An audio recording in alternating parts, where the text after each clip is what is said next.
I was about to say, let's make it a good one, but you know, who's fooling who at this point?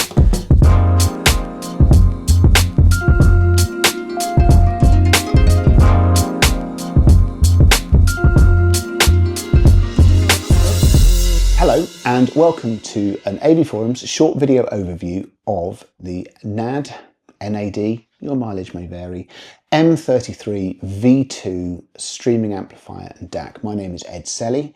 I am the Hi-Fi editor for AVForums. M33 V2. The V2 is important here. This is an updated version of the M33, which went on sale roughly 6 years ago. And remained entirely competitive until the day it went out of production. The V2 is wheeled out because it might probably fair to say that this is an evolution of the original rather than a root and branch change. So I think it's a decent choice of naming terminology. NAD is sort of allergic to the word or words all-in-one system, but broadly speaking, this is one. And it's a tremendous one. Its predecessor was. And whilst this is not a night and day sort of change from that, it is better, and it takes a product that was already very good and makes it better. The headline power figures remain unchanged. You get 200 watts into 8 ohms, 380 watts into 4. This is via the latest generation of Eigentakt Class D modules that the company wheels out for the Master Series. And if this absurd level of output somehow isn't absurd enough for you, you can bridge it and then bridge one of the matching M32 V2 power amplifiers.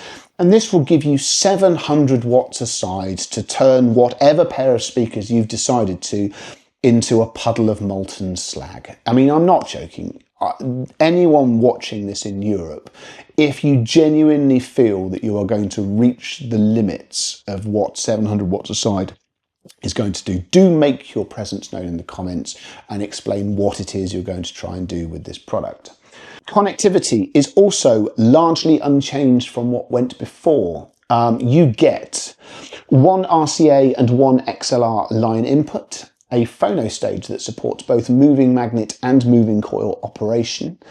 And this relatively limited set of analog connections is supported by a much more extensive digital board. In no particular order, there are 2 coax, 2 opticals, an AES input, HDMI eARC, which is an update from the original, which was ARC only.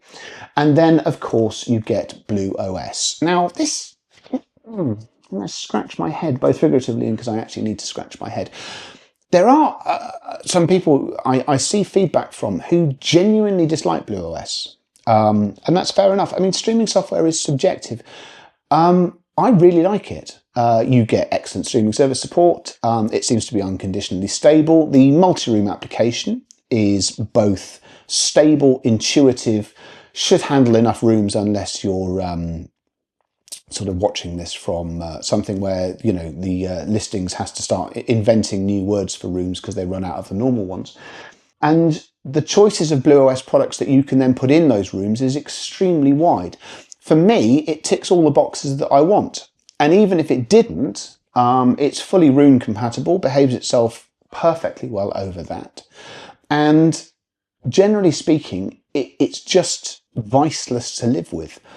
There are some other changes which have been made in the ensuing period. So like the node icon, this product does real-time DSD conversion.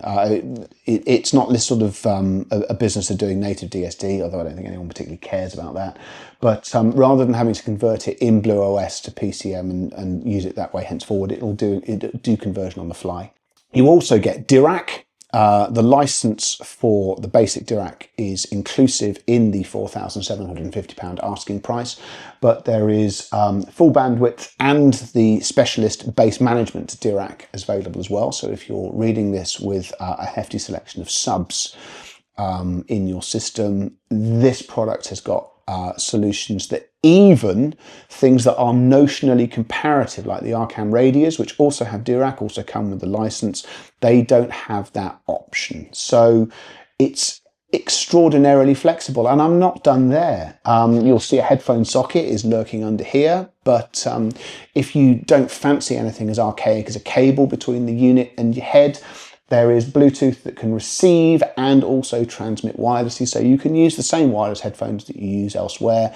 And it's easy to pair, unconditionally stable once you do, and it's generally speaking not a difficult thing to live with. There is a remote control, it's not to hand, I'm not going to stop this, I'm on a roll, but there is an incidental shot of that. In the great tradition of this company, the remote is attractive, well made, not quite as useful as you'd think it is, but broadly speaking, this is not a hard product to use, and the full colour display on the front is really, really very nice indeed. It doesn't sound like a very large amount of things have happened. The only thing I've omitted to mention in terms of actual physical changes between this and the original M33 is that the ESS DAC use has now gone to a 9039 as opposed to a 9038. What's really interesting for me is that whilst I really liked the original M33, I genuinely love this one. I've literally just shot a video of the topping D900, and I don't know which one of these videos is going to come out first, and I don't know if you're going to watch both of them. But I have already stated in that for all of its technical brilliance, and it is technically brilliant, you don't sit there listening to that. And this applies with bells on to this. It's tremendously complicated in terms of all it's doing and how it's doing it, and its entire approach to being a piece of audio equipment.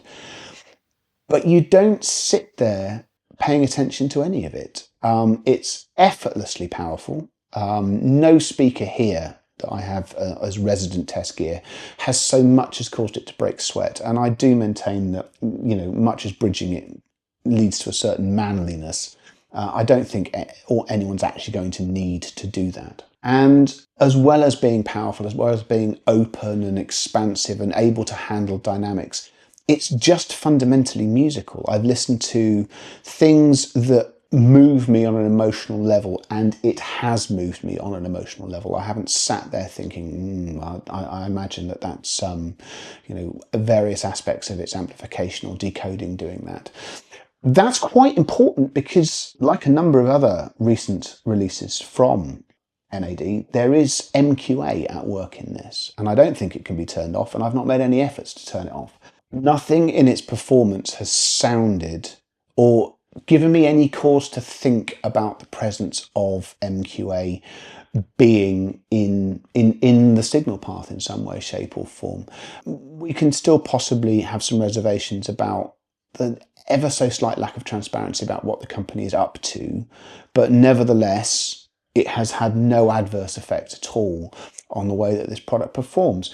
And it's just as important to note that this isn't me just sat there listening to the BlueOS module, running through some test pieces. I just mean across all the things that it does. You can connect, or indeed I have connected, the resident Vertair turntable, both with a moving magnet and a moving coil cartridge. I would go so far as to say, like a number of integrated solutions, I do think the moving magnet performance is better, but I'm not going to single the M33 V2 out for that. That's quite a lot of these devices. Even though there's all sorts of extra processes involved in using the phono stage in this over and above an amplifier which is entirely analog in its construction, you can still get the character of the Vertair. It's still great fun to listen to. And the same applies that when you stop listening to that, flip the television on, the move to HDMI eARC has been utterly stable, utterly flawless. It relays the character of what you're watching. You don't think about it. And if that sounds anticlimactic for a product which costs the best part of £5,000, it really shouldn't. It should not be the story. It should be the means by which the story is told. And it does that superbly well. I had, when this product arrived, some concerns that the arrival of things like the Arcam SA35, to which there is a separate video on our channel, so please refer back to that, that the advantage that NAD has sort of enjoyed in products of this nature had been eroded, and the extra price of this over the SA35 was going to be hard to justify. It's not, I'm afraid. It really isn't. Even when you're using them both over Roon, so you nullify whatever reservations I have about the Arcam's control app, this is the better product. There's more power, but with that there's a slightly better nuance. It's just something I prefer listening to, and that's before we start talking about the fact that it's built like a lorry. I mean, we've had this casework from NAD for over a decade now, We're very familiar with it. It's a world away from the grey boxes of old, but it's still built and finished to a standard that is absolutely sensational. The end result is that this is the best product of its kind under £5 grand. You can argue, is it an amplifier? Is it an all-in-one? Is it a DAC with ambition? It doesn't matter. It is a self-contained solution to the business of playing music, to which you just add speakers and whatever equipment you already have, and it goes about then being absolutely spellbinding whilst you do it. It is unquestionably a best-in-class. Right, that's it. And I mean that's it, both for these videos and from this seated position. The next time I speak to you, I will be on the same sofa, but in a different location. Hopefully I've made it work and we'll work it out from there. Thank you very much for watching this one. Please don't forget to like and subscribe to the channel. There will be more content from both myself and my colleagues. Thank you very much for that. We'll see you again next time. Goodbye.